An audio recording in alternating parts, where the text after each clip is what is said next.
Góðan daginn, skutnar, velkomin í Gamesýruna. Það þriðjudagurinn 7. júlí. Ég vaknaði 5:30 í morgun eftir 5-6 tíma svefn. Fekk henni crazy draum. Ég langar eiginlega að segja ykkur frá honum áður en ég fer aðeins í svo litið merkilegt sem ég langar að segja ykkur frá líka. En ég var sem sagt bara einn niður í bæ. Ég var ekki edrú, ég var sem sagt einhvern veginn dottinn í það eða eitthvað álíka. Frétta því að heima hjá Ingu og Siggu, vinum og fjölskyldu, þá sem sagt þau voru í íbúðinir í Pósthússtræti, tímabundið ástand og þau höfðu sem sagt barist þar við 3 Bigfoot og haft yfirhöndina í þessari baráttu og þau höfðu sem sagt drepið á og líkin af þessum Bigfootum áttu sem sagt að vera í þessum íbúðum og ég fer inn í íbúðina og sé að það ekki 3 látnir Bigfoot í stofunni heldur aðeins 1 og í raun var hann ekki látinn þegar ég fór að skoða þetta nánar heldur var hann svona í einhverjum dvala láð þarna. Ég var farin að hafa ágjör af því að hvernig þau ætluðu að losa sig við líkamsleifar þessara risastóru mannapa nema það skrýtna við að vara að þessi eini Bigfoot var ekki bara dýr heldur var hann strengjahljóðfæri lifandi 4 metra langt selló algjör síra svo eitthvað partí ég gat ekki keyrt heim þannig að ég endaði að taka leigubíl með konunni minni, einni vinkonu og óþekktum strætóbílstjóra sem var þarna með okkur í bílnum í strætóbílstjóra einkennisbúningnum. Þannig að þegar ég vaknaði klukkan 5:30 í morgun upp frá þessum skrýtna draum þá ákvað ég að best væri bara held ég að fara niður í stofu, fá mig kaffibolla og hefja daginn. Þar hafið þið það. En mér langar aðeins að segja ykkur frá Ég var aðeins að hlusta á einn af mínum uppáhaldsmönnum sem sagt Richard Dolan. Þetta svona old school rithöfundur, UFO rannsakandi með áratuga reynslu og hann tekur engu sem gefnu. Hann gagnrýnir í rauninni allt og sem sagt hann byggir ekki sinn boðskap á tilfinningagildis hlaðinni upplifun, ef svo má segja. Og hann sem sagt að tala svo litið merkilegt í þessum þætti sem ég var að hlusta á. Hann var að tala hættur AI. Sem sagt magn yfir sannleika. Og hann bendir þarna á svolítið mikilvæga staðreynd. Að hvernig verið að hafa fólk á fíflum.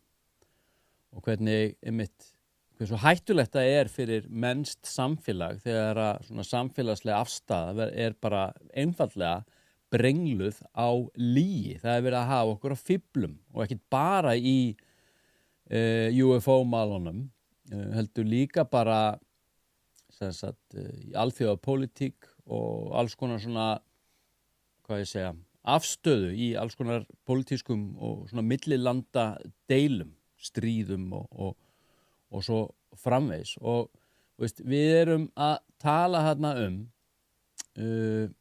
einstaklinga í rauninni bara einhverja litla raðrungandi tölvu kalla sem að eru bara að græða á þessu efni því að eins og ég segi magn yfir sannleika. Þannig að loksins þegar að eitthvað AI myndband eða eitthvað efni, einhver falsfrétt á einhverjum af þessum miðlum debunkuð þá ekki bara eru milljónir manna búin að setja sig einhvern veginn í stellingar og trúa því sem efnið ber fram heldur þegar efnið debunkað þá það í rauninni orðið og seinan því að þessir einstaklingar sökum mikils áhorfs eru búin að fá greitt fyrir kontentið og þarna þetta bara smitast líka inn í alls konar djúpríkis peningaöfl pólitísk hagsmunaöfl og það sem að í rauninni sko fjárfest hefur verið í framleiðslu á efni sem bara byggt á lygi í þeim eina tilgangi að brengla sannleikan. Þannig að, við erum að missa tökin, við erum að missa stjórn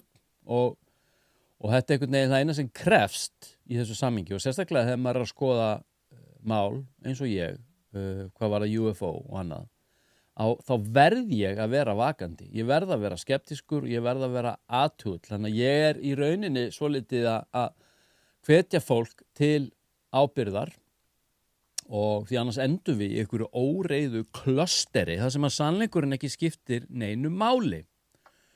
Og hvað við eyðum miklum tíma í þessa vitleysu, og gott dæmi þetta, mjög gott dæmi, og bara hvernig ákveðin stemning, ákveðinir atburðir, uppgötvanir eru nýttar í þessu samhengi af þessum raðrungandi tölvuköllum.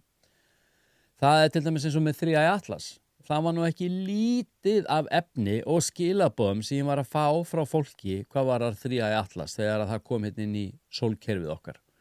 Þetta var Avi Loeb hérna bara stanslaust sem Harvard-prófessorinn að segja okkur hvað var að gerast og einhverja stefnubreitingar og ég veit ekki hvað, en þetta var allt einhvern veginn tekið og mistúlkað og alls konar einhverjar stað og alhæfingar bornar eða settar fram í því samhengi að ekki væri bara venjulega, svona interstellar ferðalang, eitthvað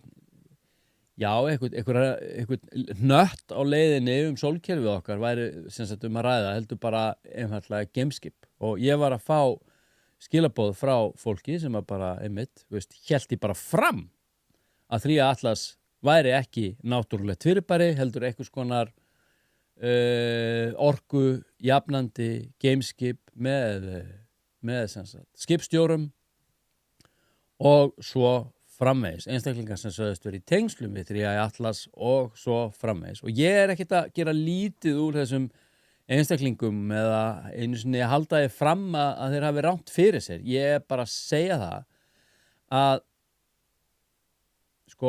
þetta er það sem ég hef skrifað í bækurnar mínar sem sagt þegar áritaðar, skoðið allt, trúið engu. Fake propaganda með hjálp AI-gerviefni, markasett með algoritma. Það verður til þess að þú annarkvæmt trúir öllu eða bókstaflega engu og ég tilheyri, má segja, seinni hlutanum. Ég trúi náttúrulega bara eiginlega engu en ég gef mér leyfi til að skoða allt en með skeptískum huga. En það eru einstaklingar þarna úti í þessum UFO-málaflokk sem ég bara, legg talsveit vægi í. Það er eins og til dæmis Richard Dolan, Kristína Gómez til dæmis, sem svona ákveðinu svona frétta flutningamenn, designated bara í UFO. Og svo fyrir svona afþreyingar nálgun, þá kannski meira er ég að horfa að einstakling eins og Jesse Michaels hjá American Alchemy. Það má ekki gleyma Pavel hjá Psychoactivo og svo, eru kannski einhverjir svona nokkrir aðrir, en hvað er mikið magna rusliðan úti. Þannig að krakkar, passið ykkur, hættið að senda mér eitthvað, svo obviously AI gervidrasl. Það er verið að eyða tíma okkar, það er verið að dreifa athyglin okkar og það er verið að hafa okkur á fíflum. Ég hef ekki tíma í svona vitleysu. Verið skeptísk. Mainstream fréttamiðlar eru í mínum huga bara algjörlega ómarktækir.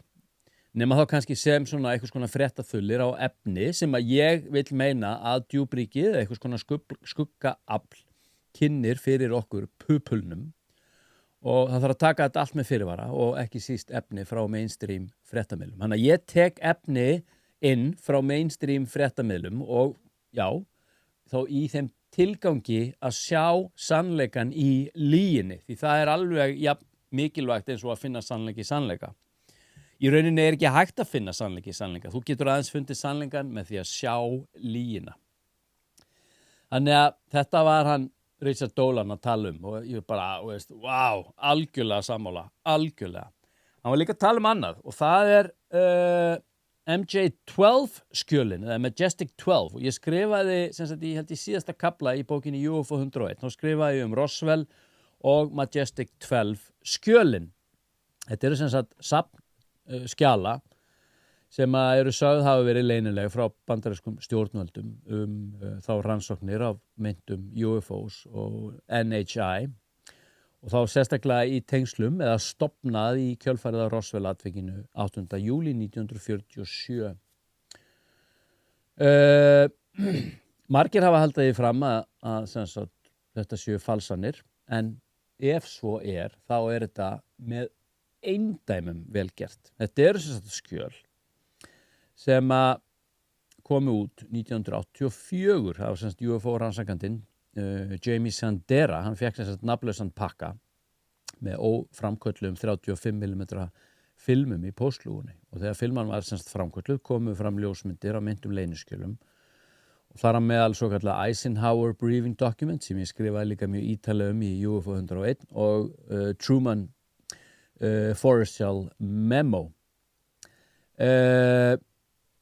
Þetta sem sagt Harry Truman fyrir forseti Bandaríkjanna sem sagt á þessum tíma 1947. Hann átti sem sagt að hafa stofnað þessa leyninefnd sem að þá kennt nefnd Majestic 12 eða MJ-12 sem að samanstóð af 12 manns vísindamenn og furstar og verkfræðingar og svo framvegis eitthvað svona nefnd sem átti sem sagt bara að díla við UFO málaflokkin. Og margir sérfræðingar þau fundu ýmis atriði sem bentu til fölsunar, til dæmis að undirskrift Harry Truman, hún virtist hafa verið afrituð úr öðru skjali. Dagsetningar og skjalasnið pössuðu ekki alltaf við vinnubrögð bandarískra stjórnvalda á þessum tíma. Og eitt skjalið var sagt hafa verið skrifað þegar að meintur höfundur þessa tiltekna skjals átti vist ekki, hann átti að hafa verið erlendis. Ansi Wake. Federal Bureau Investigations, FBI, rannsakaði skjölin og stimplaði þau sem completely bogus, algjörlega fölsuð, ekki marktækur dómur samt sem áður myndi ég segja. En sem sagt, það eru margir sem töldu þetta væri sem sagt raunverulegt og sumir sem sagt, já sérstaklega eins og Stanton Friedman, hann sem sagt eyddi miklum tíma í að flokka þessi skjöl og var sannfærður að þetta væri byggt á leynilegum skjölum, raunverulegum. En atburðirnir sem skjölin lýsa, þau eiga samkvæmt þeim, sem sagt að hafa, þetta eru sem sagt atburðir frá 1947, frá Roswell til 1954. Og þau voru sem sagt gerð opinber 1987 þegar að Friedman var búinn að flokka þetta allt og fara í gegnum þetta. Það sem að Richard Dolan var að benda á, það er ákveðin, já, þetta er eitthvað sem að geti vísað í það að skjölin eru sönn. Málið er að árið 2020, minnum mig, eða 2022, þá voru gerð skjöl, CIA skjöl, opinber, sem að höfðu aldrei sést áður.